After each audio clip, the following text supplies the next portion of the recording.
Good morning, dear friends. I welcome you to this morning online class. Since 5 6 days, my dear friends, uh, we are having this very fine lesson, the Lost Spring. Though we have to deal with the syllabus we have been assigned and the books we have been prescribed, but really speaking, dear friends, such lessons like this Lost Spring and so many other lessons in which there is, you see, some social part is related. Like this lesson is related to the biggest social evil of India, that is the child labor. And in this story, Madam Anish Jung has depicted the very core of this problem that Indian society is facing. She dealt with two major, you see, professions that include child labor a lot, and that is first one is rat picking, and second one is the Bengal factories. You will be surprised, you must have been surprised to know that in only Firozabad there are 20,000 such kind of laborers working in different kind of factories in very pitiful condition. So first we have seen the story of Sahib, then we have come to the story of Mukesh, who wants to be a driver but driven straight to the profession of bangle making, as his family is doing the same. And in between these two, we have to deal with the story of Savita, my dear friends.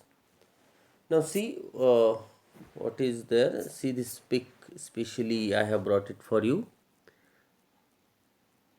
Bangles are there, spirals of bangles they are having. Yes, The Lost Spring by Anish Jan. So, we will start. This is the textbook part. So, Savita, young girl in a drab pink dress. Savita को देखा अनिश जंग ने, एक drab pink colour की dress में वो थी, 10 12 15 साल की यंग लड़की. ड्रैब मीन्स बच्चों faded, you see, colourless. Savita, young girl in a dab pink dress, sits alongside an elderly woman soldering pieces of glass. See, soldering means joining. Soldering means joining.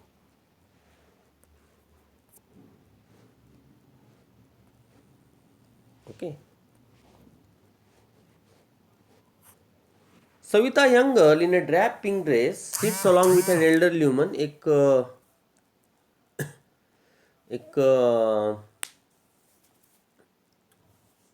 बड़ी सी महिला के साथ वो वहाँ बैठी थी और क्या कर रही थी, वो भी बैंगल, छोटी सी बैंगल फैक्ट्री में वो काम कर रही है. Soldering pieces of glass.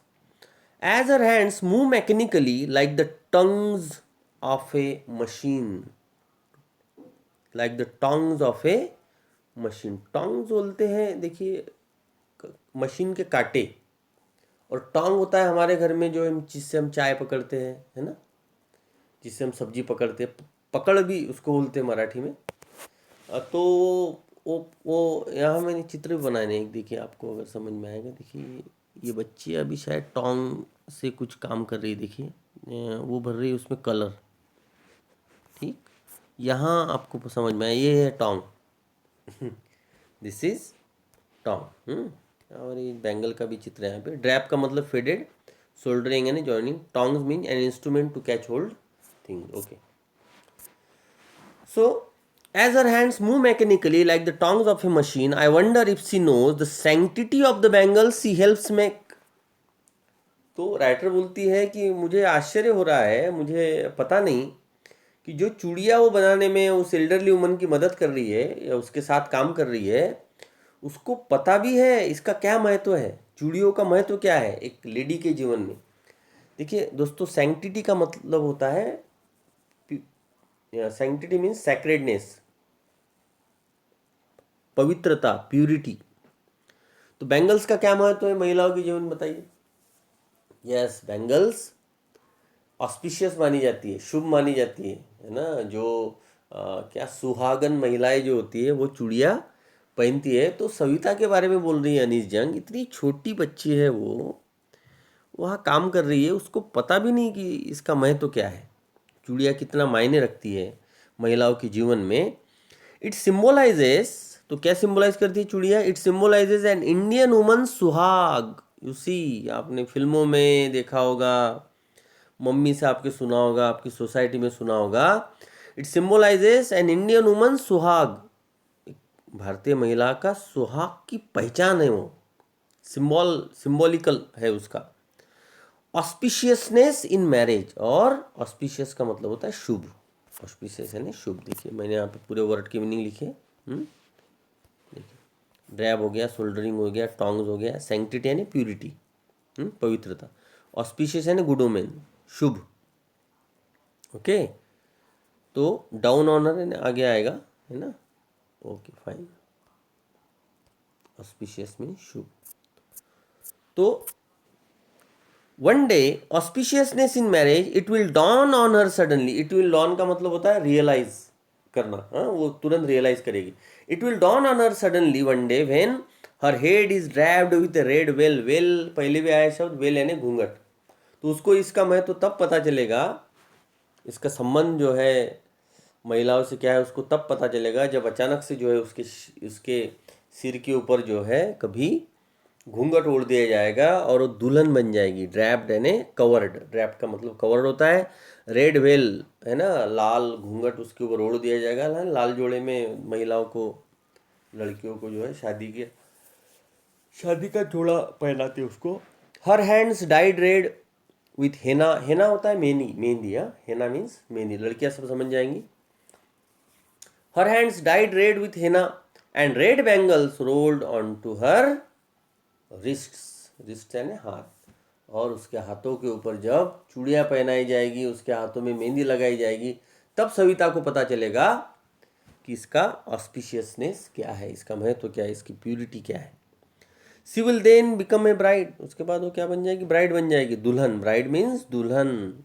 Like the old woman beside her who became one many years ago. और ये जो ओल्ड वुमन उसके बाजू में बैठी है, दोनों मिलके वहाँ पे वो काम कर रही है, जैसे ये कई वर्षों पहले बनी होगी दुल्हन, ऐसी ही शादी के जोड़े में, लाल जोड़े में वो बैठी होगी और उसके हाथों में भी मेहंदी लगी होगी और उसके हाथों में भी लाल चूड़ियाँ पहनी होगी।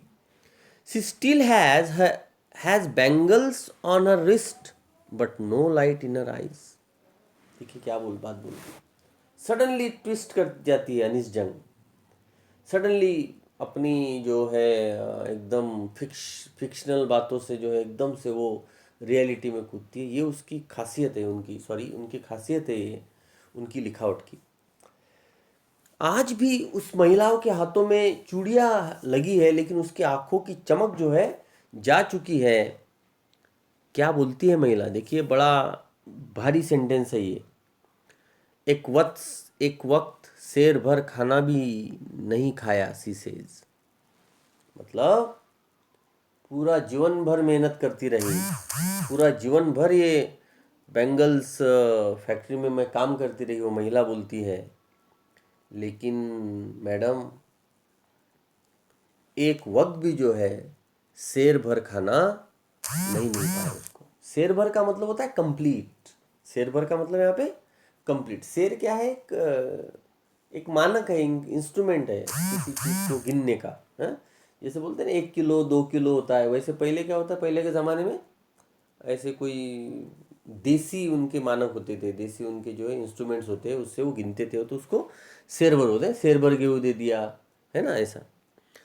इन a voice drained of joy, drained of joy का मतलब होता है without any joy, drained of joy without any joy, drained of joy. देखिए मैं अंडरलाइन भी कर दे रहा हूँ। और क्या बोलती है वो, एक वक्त शेर भर खाना भी नहीं खाया। She has not enjoyed even one full meal in her entire life time, उसी का ट्रांसलेशन वो आगे कर रही है। अपने पूरे जीवन भर में उसने जो है एक बार भी पेट भर के खाना नहीं खाया। That's what she has ripped. ये है इस प्रोफेशन का मिल्कियत।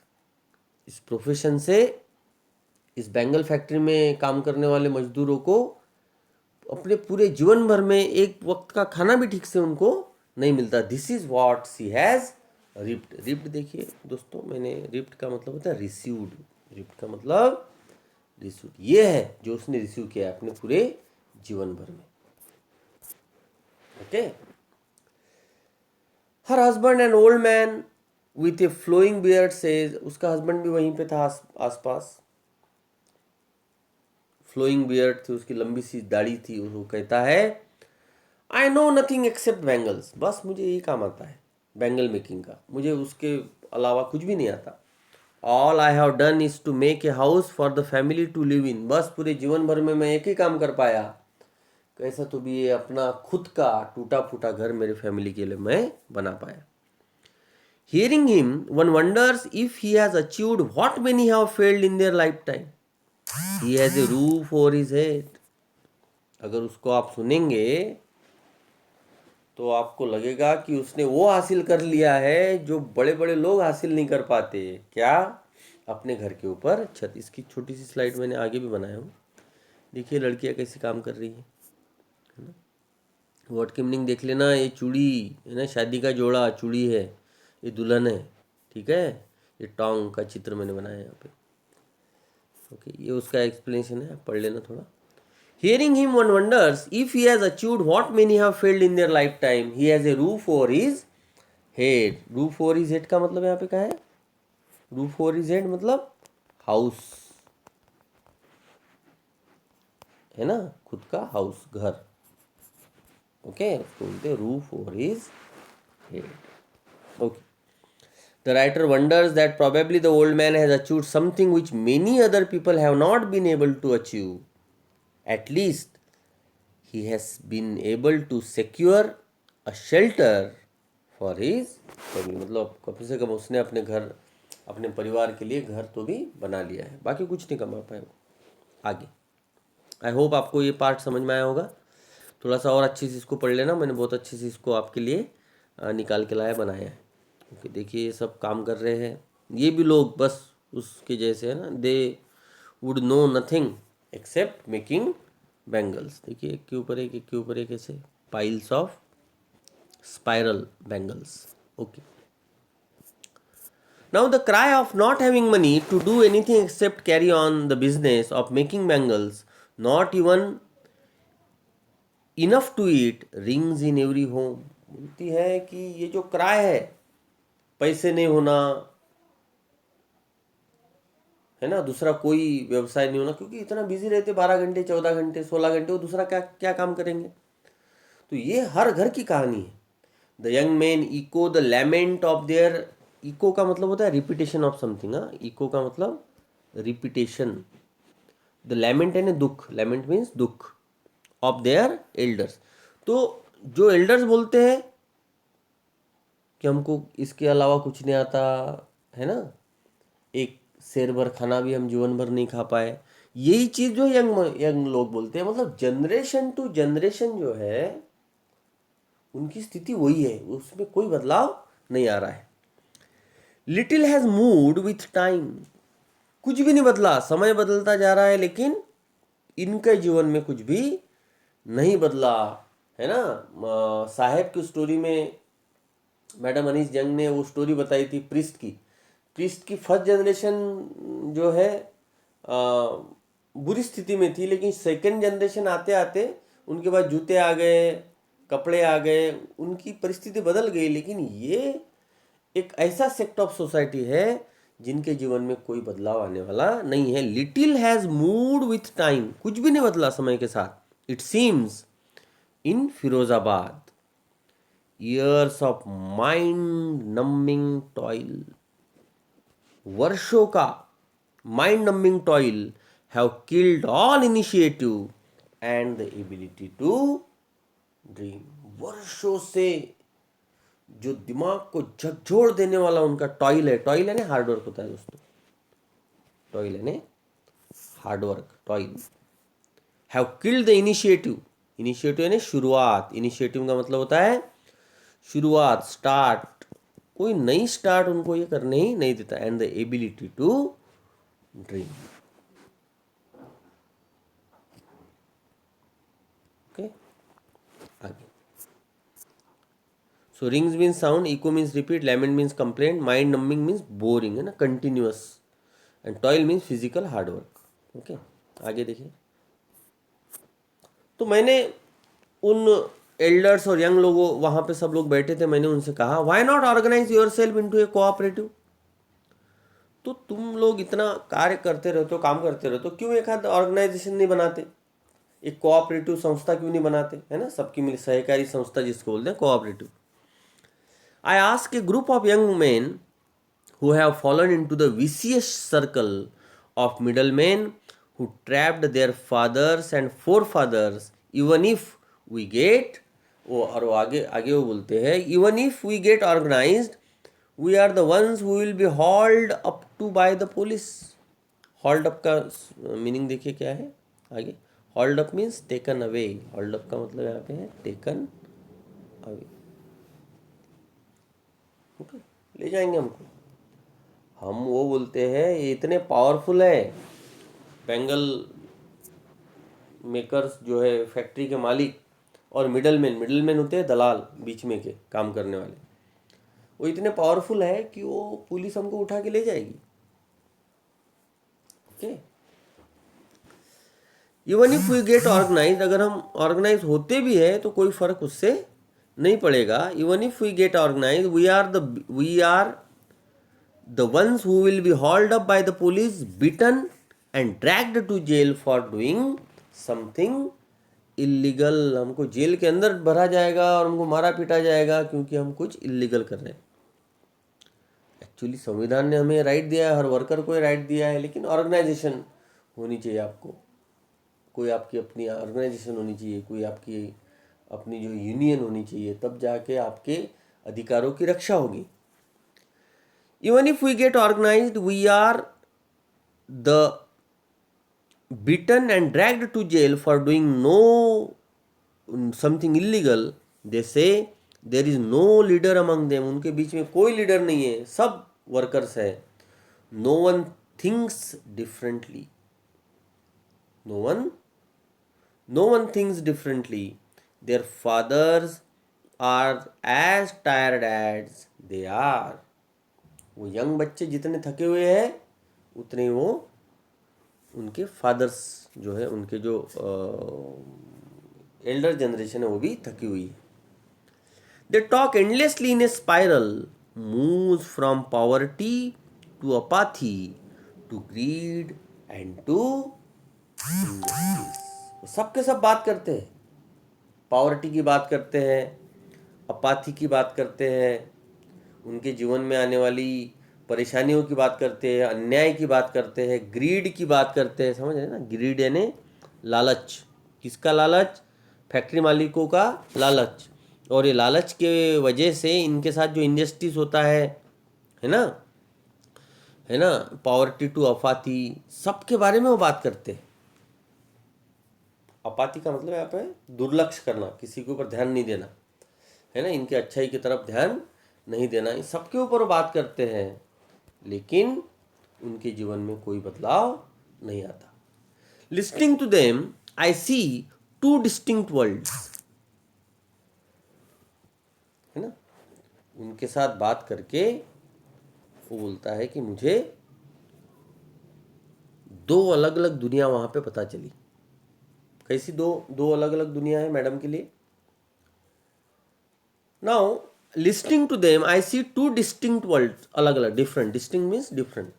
One of the family caught in a web of poverty, पहली उनकी फैमिली है caught in a web of poverty, जो उनकी गरीबी के जाल में फंसी हुई, वेब यानी जाल में, उनकी फैमिली जो गरीबी में फंसी हुई है। burdened by the stigma of caste, burdened by the stigma of caste in which they are born, और ये दाग लगा है उनको। किस बात का दाग लगा है? किस बात का स्टिग्मा है? उनके कास्ट का, कि आप इसी कास्ट में जन्मे हैं, आपको यही काम करना पड़ेगा। द अदर, और दूसरी सोसाइटी कौन सी समझ में आती है? द अदर, दूसरा वर्ल्ड है कौन सा? The other a vicious circle of the साहूकार। देखिए विशियस का मतलब क्रूएल होता है। हाँ, आगे आगे वर्ड आएगा, ये थोड़ा छिप जाता है इसलिए हम इसको नहीं निकालते। Vicious means cruel, cruel. देखिए आगे विशियस मीन्स क्रूएल, यहाँ पे आपको देखिए विशियस यानी cruel, hold up and taken away, और हटलिंग अराउंड आगे आएगा मूविंग अराउंड। ठीक, यहाँ पे देखिए अपाथी, लैक ऑफ कंसर्न, ग्रीड, लालच, डिस्टिंग यानी दो अलग अलग वर्ल्ड है ना। स्टिग्मा का मतलब होता है डिसऑनर, उनके कास्ट के वजह से उनको डिसऑनर होता है उनके साथ, है ना। ब्यूरोक्रेट्स का मतलब आएगा यहाँ पे गवर्नमेंट ऑफिशियल्स, इम्पोज यानी फोर्स करना, बैगेज यानी बर्डन, और टू डेयर, हाँ ये सारे वर्ड आगे आएंगे। हाँ थोड़ा सा ध्यान देना इसको। Okay, the bureaucrats and the politicians, officials, bureaucrats माने अधिकारी, और पॉलिटिशियन, सब के सब विशेष सर्कल ऑफ द, ये सारे एक वर्ल्ड है उनकी फैमिली जो पॉवर्टी में फंसी हुई है। और दूसरा वर्ल्ड है इनका एक्चुअल वर्ल्ड, जहाँ ये काम करते हैं। वो किससे भरा हुआ है? वो किसके जाल में फंसा हुआ है? वो जाल में फंसा हुआ है साहूकारों के, क्रूएल साहूकार, जो ब्याज से पैसा बांटते हैं ना, उनको साहूकार बोलते हैं। The middle man, middle man मतलब दलाल, मिडल मैन का मतलब यहाँ पे दलाल होता है। हाँ ये मिडल मैन, ठीक है। साहूकार, मिडलमैन, पुलिसमैन, ब्यूरोक्रेट्स और पॉलिटिशियंस, 5 लोगों की बात की है। साहूकार, middleman, policeman, the keepers of law, मतलब लॉ को चलाने वाले वकील वगैरह जो होते हैं ना, इनके तरफ से कोई बात नहीं करता। ब्यूरोक्रेट्स, ब्यूरोक्रेट्स मतलब ऑफिशियल्स, अधिकारी और सब, और राजनेता। Together they have imposed the baggage on the child that he cannot put down. सब ने मिलके जो है उसके ऊपर जो बर्डन डाला है उस बच्चे के ऊपर, बैगेज यानी बर्डन। किस चीज का बर्डन? किस चीज का बर्डन? काम करने का बर्डन, इम्पोज किया है काम उनके ऊपर, यही काम आपको करना है ना। ना आप सोच सकते हैं कुछ, ना आप कोई सपने देख सकते हैं, कुछ नहीं कर सकते ना। Stigma of their caste, baggage on the child that he cannot put down, उसको वो अलग नहीं कर सकता। बिफोर ही इज अवेयर, उसके अंदर अवेयरनेस आने से पहले, उस बच्चे के अंदर जागृति आने से पहले, ही accepts it as naturally as his father. उसको लगता है मेरे फादर, मेरे फोर फादर सभी ये काम कर रहे हैं, और वो भी उसको एक्सेप्ट करता है। वो उसको समझ आने से पहले उसको उस काम में लगा देता है। आप समझ रहे हैं ना, चाइल्ड लेबर में सबसे बड़ा खतरा क्या है? कि उसकी समझ आने से पहले, क्योंकि समझ कब आती है? जब शिक्षा प्राप्त करता है कोई व्यक्ति। वो शिक्षा कोई प्राप्त नहीं करते, उनको स्कूलों में नहीं भेजा जाता, उनको पढ़ने से रोका जाता है ना। पैसों का लालच उनको दिया जाता है, और 14-15 घंटे जो है उनको काम करना पड़ता है। मतलब कोई सपना नहीं देखते, वो कुछ नहीं देखते, और सिर्फ वो शिकार बने हैं साहूकारों के, दलालों के, और फैक्ट्री मालिकों के, पॉलिटिशियंस के, पुलिस के, इनके जो लालच के जो है वो बेचारे बली बड़े, victims of their You see, greed. He accepts this as naturally as his father. To do anything else would mean to dare. और कुछ करना मतलब हिम्मत चाहिए उसके लिए. इससे अलग कुछ करना मतलब हिम्मत चाहिए. और फिर से अब अनीस जंग हमको मैडम उस बात की तरफ ले जाती है. कुछ अलग करना मतलब कुछ डेयर करना. कुछ अलग करने की किसने सोची है? थोड़ा सा हटके है. किसने सोचा है? मुकेश ने. वो ड्राइवर बनना चाहता है, मोटर मैकेनिक बनना है. उसी कैटेगरी में वो चीज़ आती है, लेकिन थोड़ा सा सोफिस्टिकेटेड है. उसी प्रोफेशन से, बैंगल मेकिंग से. तो to do anything else would mean to dare, and daring is not part of his growing up. और उसका जो ग्रोइंग अप जिस तरीके से हो रहा है, उसका जो जिस तरीके से वो बड़ा हो रहा है वो बच्चा, ये डेयरिंग वगैरह उसके पार्ट में नहीं आता उसके जीवन में. When I sense a flash of it in Mukesh, I am cheered. लेकिन जब मैंने देखा कि मुकेश इससे हटके कुछ अलग करना चाहता है, तो मैडम अनीस जंग बोलती है, मैं बड़ी खुश हुई. I am cheered, I am very much happy when I see a gleam of daring in Mukesh to do something different than the feudal than the traditional work they have been imposing, their forefathers have been imposing on them. When I sense a flash of it in Mukesh, flash है ना, थोड़ा सा एक चमक उसके अंदर दिखी. आई am cheered, जब उसने कहा I want to be a motor mechanic. He repeats, उसने एक बार और रिपीट किया, मैडम मुझे ये सब काम नहीं करना है, मुझे मोटर मैकेनिक बनना है. He will go to a garage and learn. ये भी उसने कहा कि वो एक गैरेज में जाएगा, गैराज में जाएगा और वहाँ पर जाकर सीखेगा. But the garage is a long way from his home. लेकिन गैराज जो है उसके घर से बहुत दूर है. ये थोड़ा सा क्या है, आउटसाइड एरिया में बनी है सारी की सारी फैक्ट्रियाँ. थोड़ा सा दूर दराज में जो है ऐसे एक साथ जो है ऐसे बने हैं.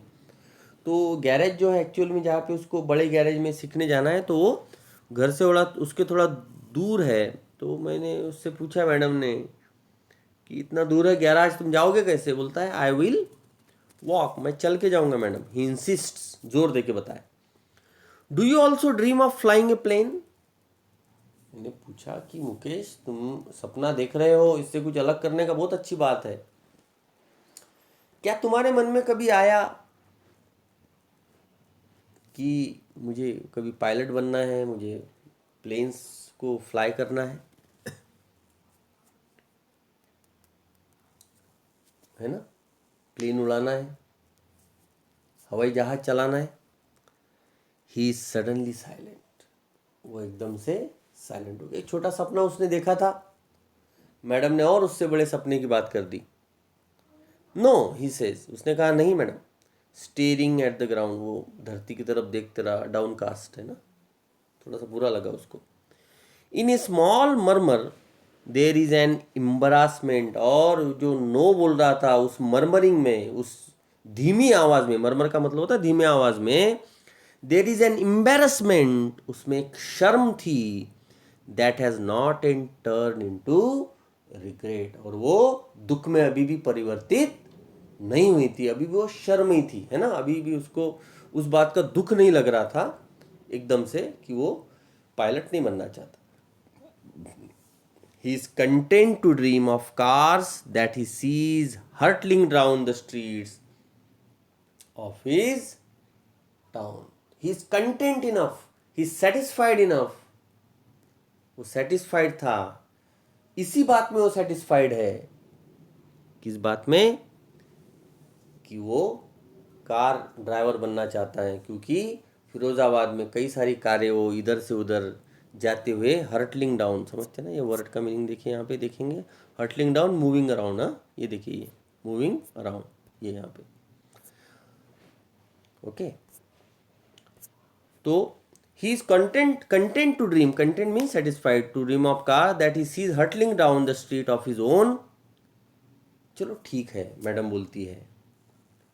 Few airplanes fly over Firozabad. चलो ठीक है, कम से कम ये सपना तो किसी एक बच्चे ने देखा। वैसे भी फिरोजाबाद के ऊपर से बहुत कम ही प्लेन्स उड़ती है। Okay, so this is the end of the lesson. Very symbolic, very fine. So madam has ended this lesson with a small kind of twist and with a ray of hope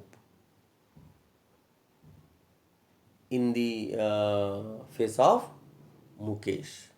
So that's all for today, dear friends. We will see the detailed exercise of this lesson tomorrow. Till then, goodbye. Thank you very much.